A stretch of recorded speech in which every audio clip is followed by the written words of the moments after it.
Trisac. Il n'a peur de rien, sauf peut-être des qu'on orange. Rivalry, hein? Bon, on attend Philippe Richard Bertrand qui est au salon de coiffeur se faire des mèches. Est-ce que c'est des mèches ou est-ce que c'est un balayage à main levée?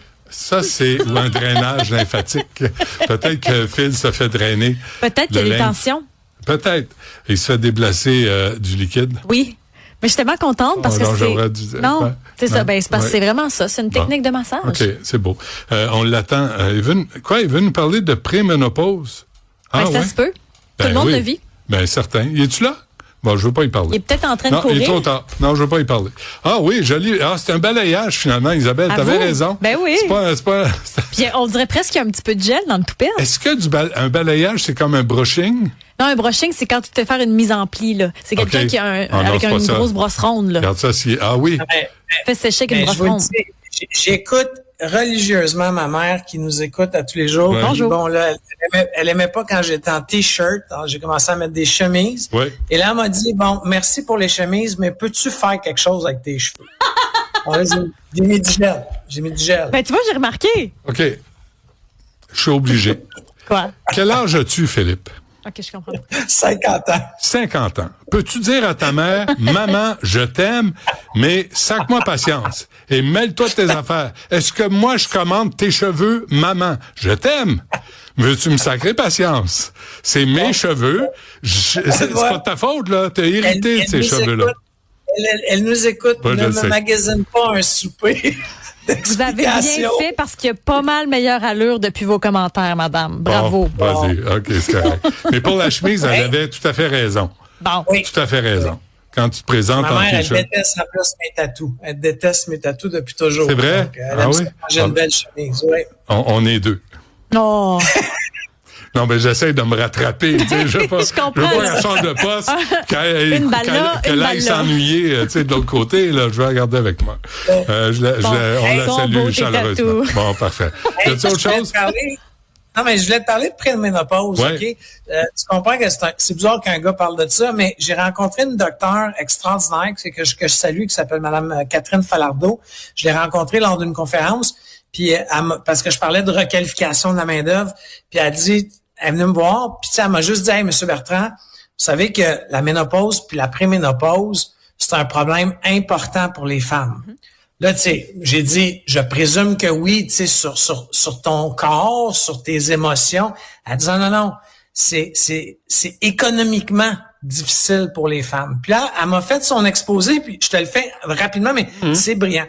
Les femmes, déjà, OK, pour celles qui vont avoir un enfant, elles se retirent du marché du travail, OK, pendant certaines années pour s'occuper des enfants. Puis, tu sais, ça peut être 1 an, 6 mois. Mais ce que ça fait, c'est que il semblerait qu'il y a moins d'avancement possible pour les femmes. On est encore là, tu sais, en 2026. Parce que les femmes vont avoir un enfant, puis elles vont se retirer du marché du travail. Ben, qu'est-ce que ça fait? C'est que pendant ces années-là, tu gagnes moins d'argent. Si tu contribues au Régie des rentes du Québec, ben, tu t'arrêtes de contribuer, etc. Ah, ça, c'est le premier problème. Le deuxième problème, que les hommes, on n'a pas, là. On l'a pas, ce problème-là. Ouais, c'est que quand la préménopause arrive, il y a un changement. Puis là, je veux pas faire un discours de médecin parce que je serais pas qualifié pour faire ça, mais ça change tes émotions, tu dors mal, et ça fait que tu dois des fois te retirer du travail plus tôt. Alors, les femmes se retirent du marché du travail plus tôt à cause de préménopause, puis après ça, la ménopause. Mais tout ça, OK, ça fait perdre de l'argent aux femmes. Pour leur retraite, pour leur bien-être, dans le sens pour gagner leur vie, pour payer leurs trucs. Puis c'était la première fois que j'avais un argument un peu plus économique, tu sais, pour que moi, bon, je suis faite comme ça, là, si j'ai pas de chiffres, je comprends pas. Mais elle est venue tout de suite, je la salue, Mme Falardeau, qui travaille à aider des femmes au niveau de la préménopause, ménopause, mais qui me disait, Philippe, il y a un angle économique où est-ce que puis, by the way, ça coûte 237 millions de dollars par année aux entreprises québécoises. Il y a une étude qui a sorti de Deloitte. Donc, tu sais, il y a un manque à gagner pour les entreprises aussi, tu sais, dans le sens où que ton employé file pas bien, est moins performant. Alors, quand tu mets tout ça ensemble, je pense que, tu sais... Je comprends quand tu dis un problème, je comprends ce que tu veux dire, mais c'est le cycle de la vie aussi, là. Tu sais, puis on peut pas combattre ça. Puis c'est vrai que l'économie, la société devrait être adaptée à ce cycle de la vie des femmes, comme il l'est pour les hommes. Mais c'est vrai que ça, on l'a complètement ignoré. Non, complètement. Puis c'est bizarre, je parlais avec des Ontariens ce matin, tu sais, puis il y a quelqu'un dans l'entreprise en question qui s'en va en congé de maternité, tu sais. Puis tu sais, j'ai compris que au Québec, le congé de maternité est beaucoup plus comment je pourrais dire subventionné, là, tu sais. En d'autres mots, les femmes qui sont en emploi continuent à garder une partie de leur salaire à travers un programme qui a été établi par le gouvernement. Qui est considéré, puis encore une fois, là, je fais pas un jugement, mais généreux par rapport aux autres provinces canadiennes. Au Québec, c'est 1 an. C'est pas comme ça partout, by the way. Là, non, mais c'est parce qu'on peut pas dire que les Canadiens sont en avance sur rien. Tu sais, le réseau de garderie, là, instauré par Mme Marois, en 1997, 98, là, ils viennent de se réveiller, là, puis ils l'ont instauré dans le reste du Canada. Tu sais, nous, au Québec, là-dessus, on est en avance. Puis c'est un investissement pour l'économie. Exactement. C'est pour ça que je te dis, tu sais, il y a des bonnes choses, mais encore une fois, on va falloir se réfléchir. Qu'est-ce qu'on peut faire, OK, comme société? Puis je veux pas dire les hommes, là, parce que c'est pas les hommes contre les femmes. On est tous dans le même bateau. Qu'est-ce qu'on peut faire comme société pour peut-être aller compenser, OK, ce problème féminin-là que tu sais, un homme n'aura pas, là. Tu sais, oui, on peut tomber en andropause, mais il semblerait que l'effet, comme on n'a pas arrêté de travailler pendant qu'on était... Ouais, encore une fois, je veux pas faire un jugement, mais on n'a pas arrêté de travailler à cause qu'on n'a pas accouché, parce qu'un homme, ça n'accouche pas. C'est ça. Je trouvais ça juste intéressant, donc... À réfléchir. Yeah. Ben, surtout qu'en plus, dans le cas de la ménopause, c'est que chacune aura des variations différentes. Ouais. C'est comme une loterie. Tu sais jamais de quelle façon tu vas vivre tes symptômes. Puis c'est vrai que ça a été ignoré, même dans le corps médical parfois. Là aussi, il y aurait matière à réflexion.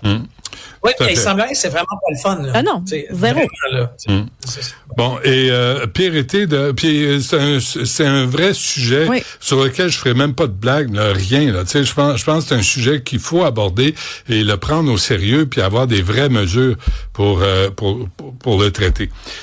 Puis c'est pas un problème. Là. Je comprends que tu as utilisé le mot problème là, pour résumer, mais ça fait partie de la vie des femmes adultes. Il y a une opportunité. Il y a une opportunité comme société d'être précurseur au Québec. C'est ça. Puis d'aller venir aider ces femmes-là qui ont ça de façon plus difficile, parce que il y en a que ça affecte vraiment. Là. Bon, et pire été de chantier en 3 ans à Montréal. J'ai le nouveau directeur général de Montréal Centre-Ville dans un instant après la pause avec nous. Ça se règle pas, hein. On n'apprend pas de nos erreurs. Vraiment, il devrait mettre à l'entrée des ponts, là, fuyez. C'est en caractère gras. Ne venez pas en ville. Sauvez-vous. Venez à nage. Je sais pas, là. Mais honnêtement, par contre, ce qui me fâche, Benoît, là, c'est que dans la vraie vie, là, il y a des outils technologiques qui existent pour atténuer les chantiers. Je te donne un exemple. Mais tu rates une bonne émission parce qu'on a fait le sujet hier avec Lynn Jacques de Miovision qui dit l'intelligence artificielle pourrait être utilisée pour amortir les effets là, de la construction, mieux planifier. Ouais. Je vais te donner.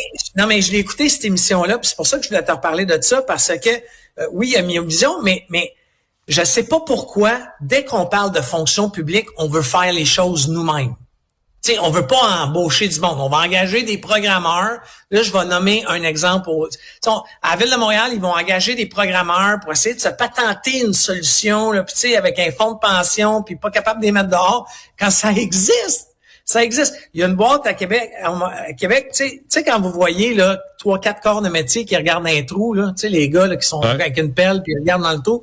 Ce que je me suis fait dire, by the way, là, parce que je suis allé loin dans ma demande d'information quand tu sortais du pont Jacques-Cartier, je voulais savoir pourquoi il y avait eu un chantier avec aucun travailleur pendant 3 semaines.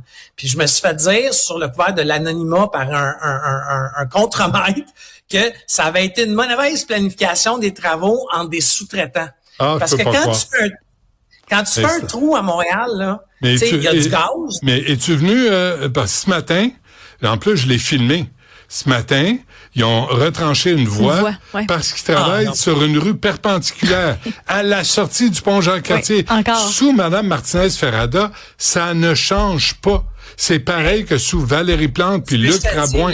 C'est pas plus efficace. Souvent, là, quand ils font un trou, il y a eu une mauvaise coordination entre l'aqueduc, Vidéotron des fois, parce qu'on a des câbles qui passent, des fois c'est du gaz, des fois.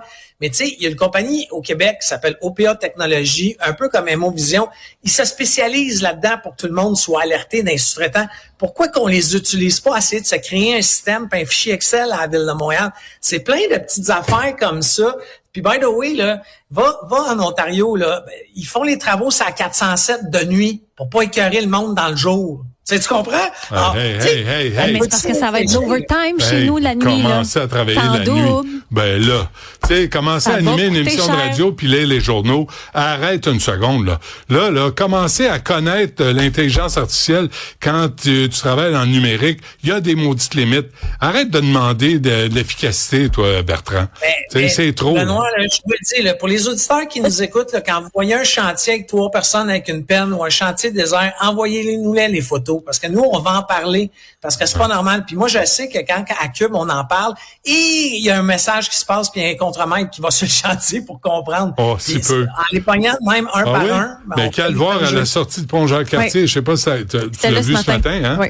Puis là, tu dis, attends, vous retranchez une voie à la sortie du Pont-Jacques-Cartier. Je pense à toi là-dessus. Pour une rue perpendiculaire qu'on vient de fermer.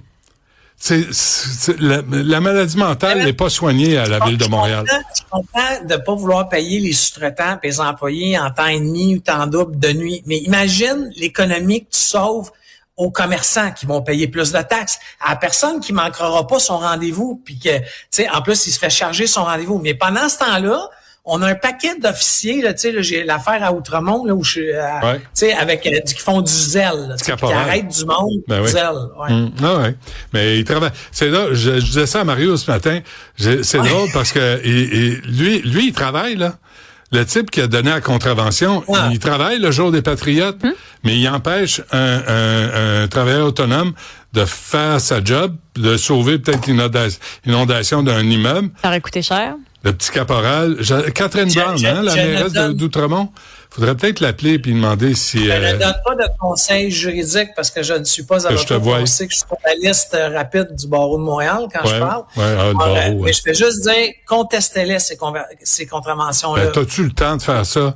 Phil, tu vas-tu perdre une journée pour contester? Benoît. C'est toujours la même cet entrepreneur-là, Benoît, là, c'est 2000 pièces. Le call de service qu'il a fait pour aller sauver quelqu'un, c'est pas 2000 pièces, c'est 2000 pièces de ses poches. S'il faut, là, tu sais, encore une fois, je suis pas un avocat, je donne pas de conseils juridiques. Mais si l'entrepreneur, je vais l'aider. S'il faut. Le message est lancé. Jolie chemise, les cheveux, laisse à désirer. Oh, c'est pas vrai. Ben non, je le sais bien. Merci, Phil. Salut. À demain. Hey, salut, là. Hey, merci, toi, Isabelle, tu t'en vas? Ben oui. Ben oui, OK. Bon, ben, on se revoit demain.